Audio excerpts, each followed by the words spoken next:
Assalamualaikum warahmatullahi wabarakatuh. Sebelumnya, perkenalkan nama saya Halda Purnama dari MPI 5A. Baiklah, di sini saya akan memaparkan materi pengembangan kurikulum yang berjudul Pengembangan Kurikulum Pendidikan Agama Islam di Sekolah Umum, TK, SD, SMP, SMU, dan SMK. Untuk selanjutnya, bagian yang pertama, pendahuluan. Kedudukan PAI di sekolah umum sebagai mata pelajaran merupakan bagian integral dan pendidikan nasional, di samping berfungsi sebagai pelajaran agama Islam atau transfer of knowledge, sosialisasi dan internalisasi nilai-nilai agama Islam, juga rekonstruksi nilai-nilai. Tujuan akhir PAI adalah terbentuknya peserta didik yang berkepribadian muslim, yang memiliki kemampuan kognitif, afektif, dan psikomotor. Karena itu, secara sosiologis, PAI memiliki arti yang sangat besar bagi proses pembangunan karakter atau karakter building bagi bangsa Indonesia. PAI merupakan benteng moralitas bangsa dan pembimbing hidup peserta didik, serta meningkatkan mutu dan martabat hidupnya. Untuk selanjutnya, bagian poin yang ke-B, benang kusut pengembangan kurikulum pendidikan agama Islam di sekolah umum. Permasalahannya adalah apakah PAI di sekolah umum secara efektif telah dapat mengembang fungsi dan mencapai tujuannya. PAI secara umum bukan dapat menghasilkan lulusan atau otonomi seperti yang diharapkan.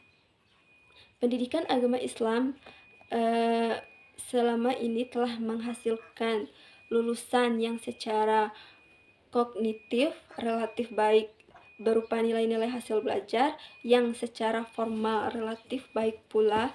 Secara teoritik, nilai hasil belajar PAI merupakan indikator pencapaian kemampuan beragama Islam. Untuk selanjutnya, permasalahan PAI di sekolah umum timbul karena sebagai faktor diantaranya adalah pengembangan kurikulumnya, sebab kurikulum merupakan perangkat instrumental dan pengalaman belajar peserta didik yang dilalui untuk mencapai tujuan dan kompetensi yang telah ditentukan. Untuk selanjutnya, poin yang ke-C, hakikat pengembangan kurikulum PAI di sekolah umum. Pendidikan Islam berkembang mulai dari bentuk yang amat sederhana, tradisional, dan sampai dengan bentuk yang modern.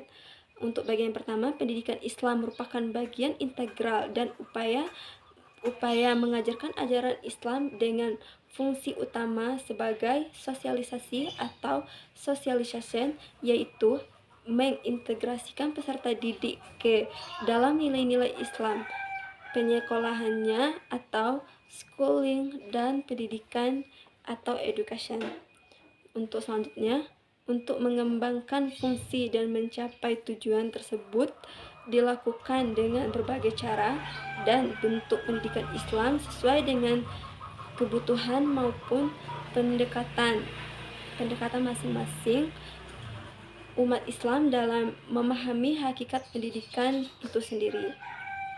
Untuk selanjutnya, bagian yang ke-D, motif pengembangan kurikulum di sekolah umum. Kurikulum PAI di sekolah umum sebagai mata pelajaran merupakan bagian integral dari pendidikan nasional, di samping itu berfungsi sebagai pengajaran agama Islam atau transfer of knowledge, sosialisasi dan internalisasi nilai-nilai agama Islam, juga rekonstruksi nilai-nilai baru.